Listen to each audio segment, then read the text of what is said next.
Hey creative people! Today I want to make some art, but I also want to talk about drawing and specifically my relationship with drawing and how it has changed over the years. This is the type of video that I wish that I could have watched myself back when I started making art, and especially when I started dreaming of becoming a professional artist and doing this for a living. This is difficult to admit as an art tuber, but my line art sketches always look pretty much this bad. There's no hidden stash of incredible looking sketchbooks that I'm keeping from you. This is it. This used to give me a huge imposter syndrome in the past. I remember specifically when one of my art teachers told me that I draw like a girl. The way that she said it made it clear that her comment was not a compliment. In art school, that unpleasant feeling around drawing was impossible to avoid because the entire first year was focused only on drawing. We would draw trees, take figure drawing classes from morning to evening. Every week and day was full of drawing. The problem wasn't that I wasn't getting any better.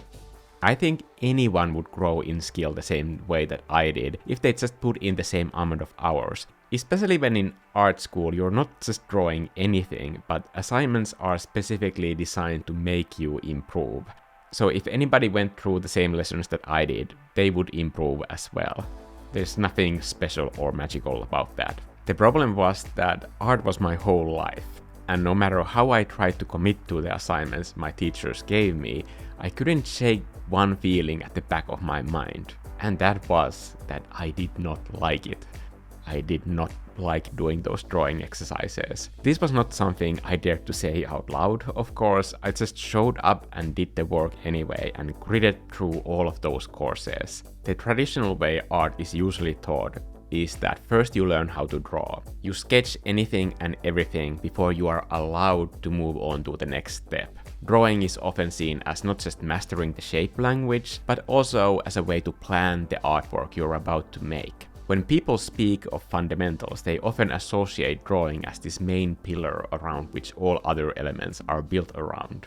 There is another way to do this drawing bit too. At the time, I did not understand the difference, but I will explain that in a bit. As art students, we were told that we are not artists. We are art students studying to become artists. My younger version wanted desperately, of course, to become a real artist, so sketching on my free time seemed like a small price to pay. So I practiced whenever I could.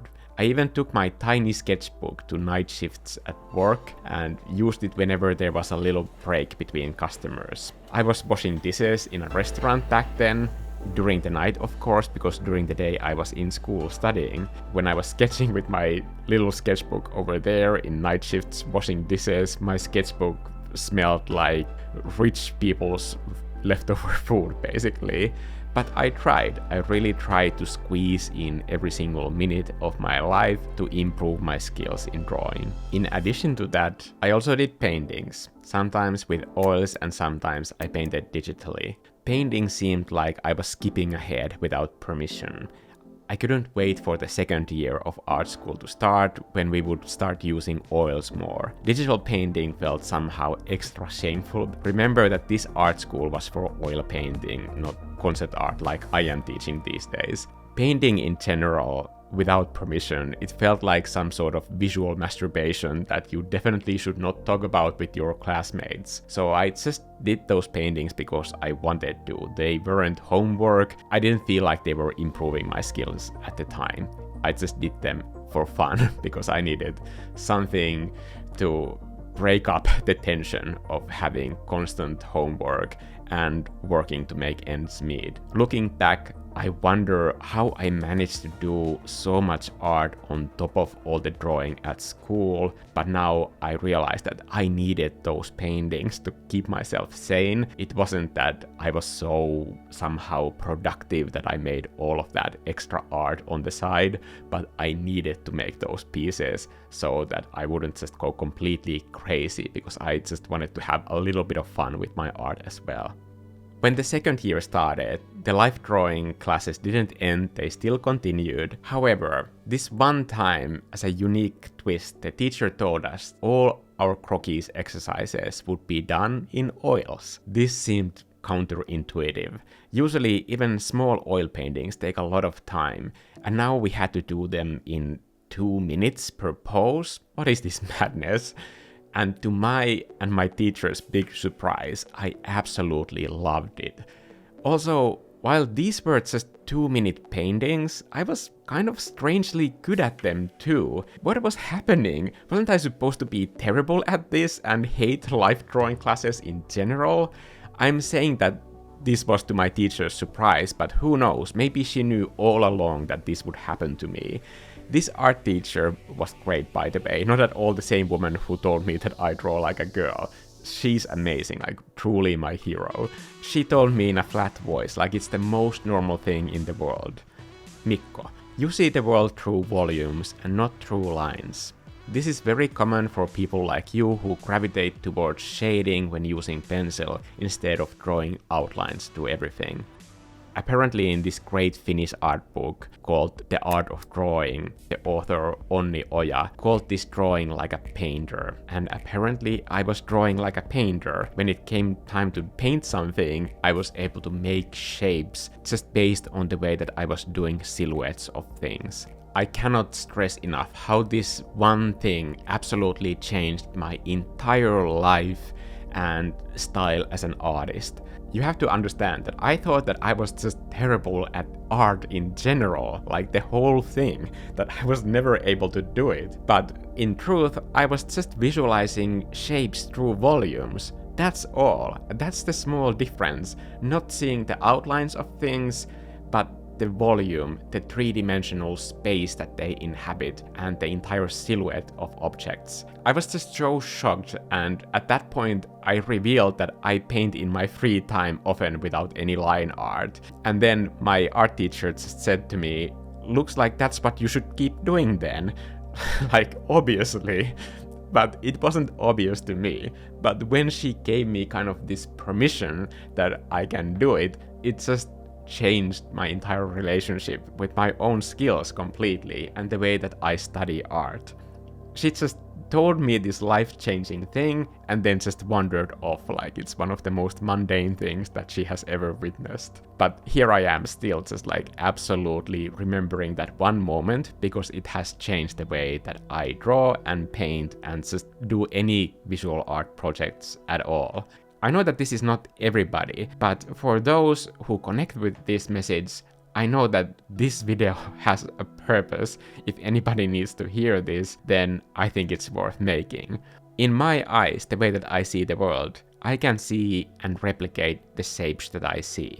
Just the same way that when people are doing drawing exercises and they draw the outlines. However, I see the mass of objects within its edges and not the edges themselves. So for example, if a shadow covers an object and a wall at the same time, it's easier for me to see the entire shape of the shadow than the separate physical objects. If the shadow is covering two things at once, then it's the shadow that I am putting on the canvas or paper when I'm drawing or when I'm painting. You can see that I've used that technique here too, where the purple shadows just swallow the edges of the shapes in them. The shadows are painted like they are more important than the edges of the objects. That's what I experience when I'm in these sort of spaces. To be clear, there are types of drawing activities that I love doing. When I'm working on one of these bigger detailed drawings, I really do love the process of doing it.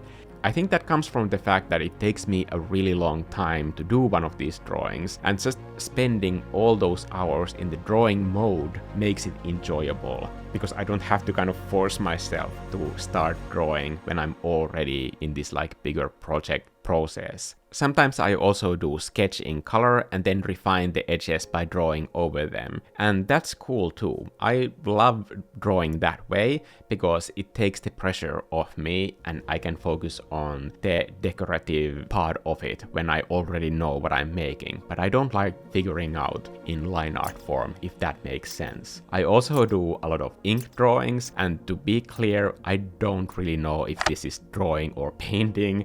Also, does it matter?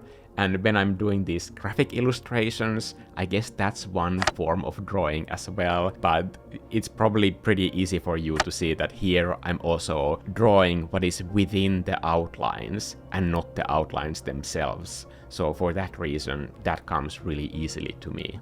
And I think it's important to mention here that there are even drawing exercises that are specifically designed for people who see the world this way through volumes. Like for example, if you see an object in front of you and you start just drawing the shadows or playing with line rhythms that describe the volumes of the surfaces, those exercises are specifically designed for people like me who don't see the outlines, or at least it's more difficult to construct a drawing that way.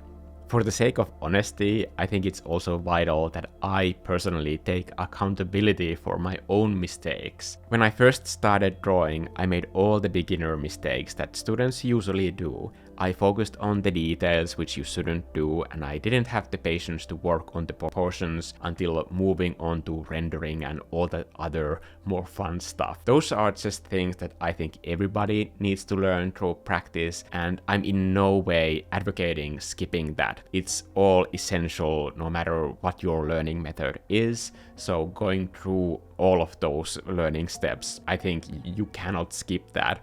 But how you learn to make shapes on paper or canvas might differ from others. So whenever you find a method that speeds up your progress, I recommend leaning into that easy feeling. Art is so difficult that it honestly feels counterintuitive sometimes that you should do it the easy way. And it's your own learning process that you need to take accountability for monitoring how I can improve faster. When was it when I noticed that my art was growing at the fastest pace, and what was I doing? What kind of exercises was I doing back then? Those are the situations that give you a clue on how you can improve in a quicker way. And also they give this like huge signpost that here is your style, go into this direction, because there you will find your special zone where you can make your absolute best work, where these elements that come easy to you become your superpower that enable you to communicate things that only you are able to do in the most powerful way possible. So take advantage of that and don't run away from it, especially if it feels easy, because that's a clue you should listen to, and we will all benefit if you go there. There's a special, unique way that you see things, and once you learn to harness that, it becomes a part of what's good about your art.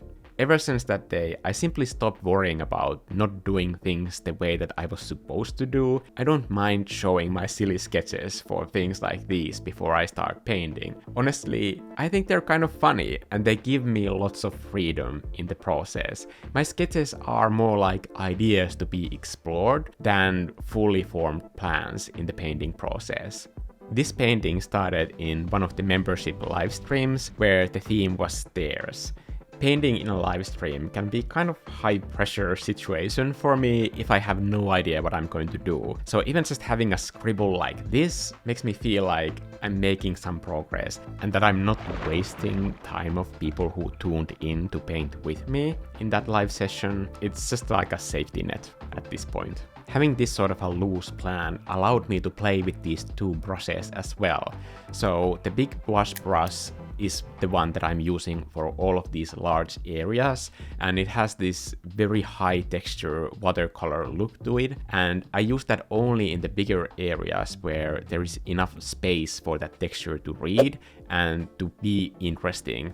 to hold up the space in those empty areas. Because a lot of this painting is basically just wall, so I wanted to make that wall as interesting as possible. And I love all of these South European small towns that have chipped walls and multiple layers of paint and just this sort of like weathering look that we don't have anywhere in Finland. And I love messing with colors because whenever I make mistakes, I know that that is just building up those color layers that show through each other optically when I'm using these sort of textures. And I just love the look of that thing. And to be honest, I just love the process of that as well.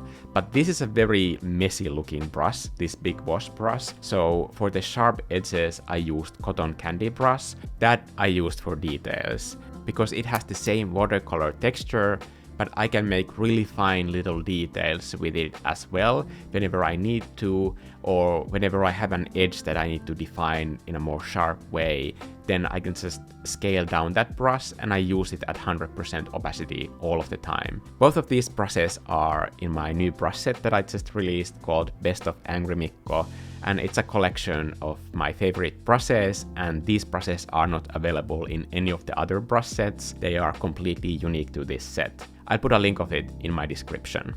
If you like planning the entire piece before you start painting, I want to be clear that there's nothing wrong with that way of working, but I just need that sense of discovery and play and freedom where accidental marks can turn into flower pots or characters. I often discover the story and the mood while painting, and that's why I love painting this way. When I can feel the sunlight in a painting, I'm there and I'm not in a rush to go anywhere. In my mind, I'm sitting on these steps and enjoying the sunlight with these characters. When I showed this painting to my other man midway through, he told me that this painting feels like a mojito for the eyes. I thought that that's such a great description for this painting because it was exactly what I was going for. And when I heard that, I thought that silly looking sketch or not, that's exactly where I wanted to go with this piece. And if I get there, it doesn't really matter how I get there. I hope that you can feel that same way when you see this painting and feel that sunlight of summer coming through.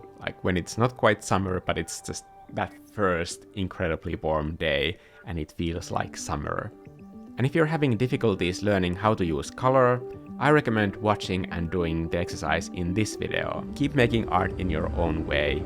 It's always worth it.